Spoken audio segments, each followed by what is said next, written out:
Hello friends, welcome back to my new video. So friends, कैसे हैं आप सब? I think you guys will be fine.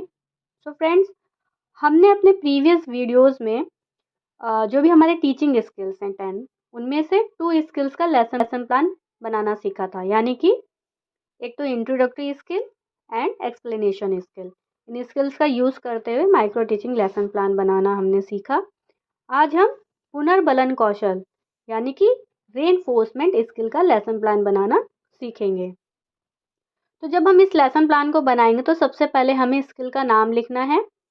उसके बाद फिर उद्देश्य यानी कि पुनर्बलन कौशल के घटकों का अभ्यास करना।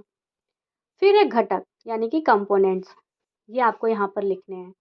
ठीक है, ये कंपोनेंट्स 2 तरीके के होंगे, एक वांछित व्यवहार, एक अवांछित व्यवहार। ठीक है, यानी कि एक तो आपको सकारात्मक यानी कि अच्छे वे में बच्चे को बोलना है, और दूसरा जो है अवांछित व्यवहार, यानी कि अगर बच्चा जैसे आंसर नहीं दे पा रहा है या कुछ है तो हम लोग के मुंह से यानी कि टीचिंग करते समय टीचर्स के मुंह से कुछ ऐसे वर्ड्स निकल जाते हैं जो बच्चे को हार्ड हो जाता है, पर ऐसे वर्ड्स का यूज़ हमें नहीं करना है। ठीक है, तो सबसे पहले वांछित व्यवहार है। तो हमें क्या है, जब हम बच्चे से क्लास में टीचिंग करते समय क्वेश्चंस पूछते हैं, ठीक है, तो हमें बच्चों को, जब बच्चा आंसर देगा तो हमें बच्चे को मोटिवेट करना है। ठीक है, मोटिवेट करने के लिए कुछ वर्ड्स होते हैं जैसे गुड, वेरी गुड, एक्सीलेंट। तो बच्चा क्या है, इससे थोड़ा सा एक्साइटेड हो जाता है कि मैंने आंसर दिया और देखो मुझे टीचर ने गुड कहा, है ना, या एक्सीलेंट बोला। तो इस तरीके से बच्चे थोड़ा सा मोटिवेट होने लग जाते हैं और फिर वो जो है क्लास में टीचर के साथ इंटरेक्ट होते हैं। ठीक है, तो इस तरीके के वर्ड्स हमें यूज़ करना है। फिर जब बच्चा आंसर देगा उस क्वेश्चन के आंसर को हमें ज़रूर रिपीट करना है। ठीक है, हमने क्वेश्चन पूछा, बच्चे ने आंसर दिया, उस आंसर को एक बार हमें रिपीट करना है। उसके बाद सकारात्मक वर्ड्स, वही गुड, वेरी गुड, एक्सीलेंट, इस तरीके के वर्ड्स को यूज़ करना है। बच्चा जब आंसर दे रहा होगा तो उसका जो आंसर होगा उसे हमें ब्लैक बोर्ड पे भी लिखना है। ठीक है, तो इस तरीके के जो ये कंपोनेंट्स हैं, इनको यूज़ करते हुए हमें जो है लेसन प्लान को कंप्लीट कर।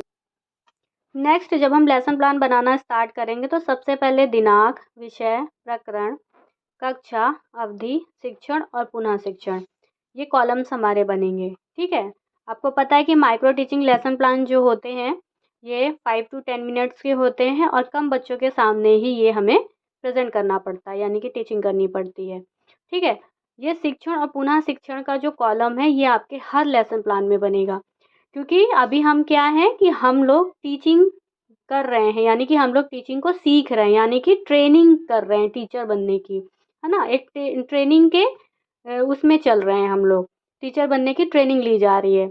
तो अब करेक्ट तो हम एक बार में लेसन प्लान बना करके टीचिंग नहीं कर सकते हैं, तो हमारा रीप्लान होना मतलब जो है वो जायज़ है। रीप्लान होगा, उसके बाद फिर री टीचिंग होगी। ठीक है, तो ये 1-2 बार आपका क्लास में होना ही है। तो जब हम प्रस्तुतिकरण बनाएंगे तो सबसे पहले छात्र अध्यापिका क्रिया, छात्र क्रिया और घटक, ये 3 कॉलम्स हमें यहाँ पर बनाने हैं। तो जो भी टॉपिक हमने लिया है उस टॉपिक से रिलेटेड ही हमें यहाँ पर क्वेश्चंस पूछने हैं 4-5। ठीक है, तो सर जैसे कि हमने पहला क्वेश्चन पूछा कि मुगल वंश के संस्थापक कौन थे। बच्चे ने आंसर दिया कि मुगल वंश के संस्थापक बाबर थे। तो आंसर सुन करके हमने क्या कहा, बहुत अच्छा। तो बच्चा थोड़ा सा उत्तेजित होने लग जाता है, एक्साइटमेंट आ जाता है उसके अंदर। तो जो बच्चे ने आंसर दिया है टीचिंग करते समय, इस आंसर को हमें दोहराना भी है। ठीक है, हमने क्वेश्चन पूछ लिया, बच्चे ने आंसर दे दिया, फिर हमें उस आंसर को दोहराना, यानी कि मुगल वंश के संस्थापक बाबर थे। ठीक है, उसके बाद फिर हम अपना नेक्स्ट क्वेश्चन पूछेंगे कि बाबर किसके वंशज थे। तो बच्चा आंसर देगा कि बाबर तैमूर और चंगेज खां के वंशज थे। तो अब हम, जब बच्चे ने यहाँ पर आंसर दिया तो अब हम क्या कहेंगे, बच्चे को कोई दूसरा वर्ड यूज़ करेंगे कि शाबाश। ठीक है, तो इस तरीके के वर्ड्स हमें जो है टीचिंग करते समय यूज़ करना है। और हर क्वेश्चन के आंसर के बाद टीचर को क्लास में उस आंसर को दोहराना ज़रूर है। ठीक है, फिर नेक्स्ट क्वेश्चन हमने पूछा बाबर ने भारत पर कितनी बार आक्रमण किया। बच्चे ने आंसर दिया कि बाबर ने भारत पर 4 बार आक्रमण किया। हमने कहा बिल्कुल सही उत्तर। उसके बाद फिर बाबर ने पानीपत में किस सुल्तान को हराया था। बाबर ने पानीपत में इब्राहिम लोदी को हराया था। बच्चा आंसर देगा तो हम बोलेंगे बहुत उत्तम। ठीक है। उसके बाद फिर नेक्स्ट क्वेश्चन हम पूछेंगे कि बाबर के बाद मुगल वंश का शासक कौन बना। तो बच्चा आंसर देगा कि बाबर के बाद मुगल वंश का शासक हुमायूं था या हुमायूं बना। तो हम बोलेंगे गुड, वेरी गुड, एक्सीलेंट, इस तरीके कोई भी वर्ड यूज़ कर सकते हैं।